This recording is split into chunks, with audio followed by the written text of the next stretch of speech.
तो ये कहानी है एक बहुत अमीर आदमी की, उसकी एक वीरान सूनी हवेली की और एक बेसहारा औरत की, जिनकी एक मुलाकात ने ना सब कुछ हमेशा के लिए बदल कर रख दिया।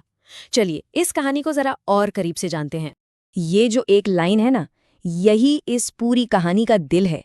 ये हमें सोचने पर मजबूर करती है कि भाई असली दौलत आखिर है क्या, पैसा या फिर मन का सुकून। कहानी की शुरुआत होती है शहर से थोड़ा बाहर बनी एक बहुत बड़ी पुरानी हवेली से। आसपास के लोग इसे एक डरावने नाम से बुलाते थे, भूत बंगला। और हाँ, इसके पीछे कुछ वजह भी थी। लोगों में पहली बात तो ये फैली हुई थी कि उस वीरान हवेली में अक्सर रात के घने अंधेरे में अजीब सी रोशनियां दिखती थीं। अब हैरानी की बात यह थी कि वहां कोई रहता ही नहीं था। और बात यहीं खत्म नहीं होती। इससे भी ज्यादा अजीब ये था कि कुछ लोगों का तो ये भी दावा था कि उन्होंने वहां से बच्चों के खिलखिलाने की आवाजें सुनी हैं। इस बात ने हवेली के रहस्य को और गहरा कर दिया था। और जो आखिरी अफवाह थी, वो सबसे ज्यादा डराती थी। वो थी एक औरत की सिसकियों की। बस इन्हीं सब बातों ने मिलकर उस हवेली को एक खौफनाक जगह बना दिया था। लेकिन सच इन अफवाहों से बिल्कुल अलग था। इस हवेली का मालिक कोई भूत प्रेत नहीं, बल्कि शहर का जाना माना करोड़पति राजेश मल्होत्रा था। राजेश के पास दुनिया की हर दौलत थी, हर ऐशो आराम था, लेकिन जो सबसे बड़ी चीज होती है, परिवार, वो पत्नी की मौत के बाद उससे छिन चुका था। वो बिल्कुल अकेला था, ठीक अपनी उस हवेली की तरह। उसका दिल भी एकदम सूना और खाली था। तो चलिए अब कहानी में उस मोड़ पर चलते हैं जहां से ये सारा रहस्य खुलना शुरू होता है। एक रात राजेश बिना किसी को कुछ बताए अचानक अपनी उसी सूनी हवेली पर पहुंच जाता है।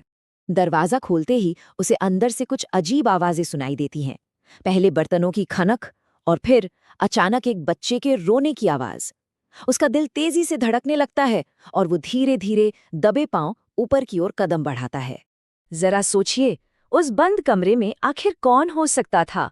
क्या वो सारी अफवाहें सच थीं या फिर सच कुछ और ही निकलने वाला था? जैसे ही राजेश दरवाजा खोलता है, उसके सामने एक ऐसा मंजर आता है जो दिल दहला दे। एक गरीब औरत जिसकी आंखों में डर साफ दिख रहा था और उसके आंचल के पीछे दो मासूम छोटे छोटे बच्चे छिपे हुए थे। इससे पहले कि राजेश कुछ समझ पाता या कुछ कहता, वो औरत कांपती हुई आवाज में बोल पड़ती है। और उसकी ये एक बात कहानी में एक बिल्कुल नया मोड़ ले आती है। अब कहानी अपने उस हिस्से में पहुंचती है जहां हमें उस औरत, जिसका नाम सीमा था, और उसके बच्चों की दुख भरी सच्चाई का पता चलता है। दरअसल सीमा की कहानी दुखों का एक लंबा सिलसिला थी। उसके पति की मौत एक फैक्ट्री हादसे में हो गई थी। परिवार को कोई मुआवजा तक नहीं मिला, सर से छत छिन गई और आखिर में बच्चों के साथ उसे इस वीरान हवेली में आकर छिपना पड़ा। सीमा की ये कहानी सुनकर राजेश को एक ऐसा झटका लगता है जो उसकी पूरी जिंदगी को बदलने वाला था। अब उसे एक फैसला लेना था। और तभी राजेश को कुछ याद आया। वो फैक्ट्री हादसा, अरे वो फैक्ट्री तो कभी उसी की थी। और वो कागजात जिन पर उसने बिना पढ़े ही साइन कर दिए थे। उसे अपनी जिंदगी में पहली बार अपनी दौलत पर नहीं, बल्कि अपनी एक लापरवाही पर शर्मिंदगी हुई। एक अपराध बोध की लहर उसे अंदर तक झकझोर कर चली गई। और उसी एक पल में राजेश एक ऐसा फैसला लेता है जो न सिर्फ सीमा और उसके बच्चों की, बल्कि खुद उसकी अपनी जिंदगी को भी हमेशा के लिए बदलने वाला था। राजेश ने सिर्फ बातें नहीं की, बल्कि वो किया जो सही था। उसने सीमा को उस हवेली में सम्मान के साथ रहने की जगह दी, बच्चों की पढ़ाई का जिम्मा उठाया और सीमा को काम देकर उसका स्वाभिमान लौटाया।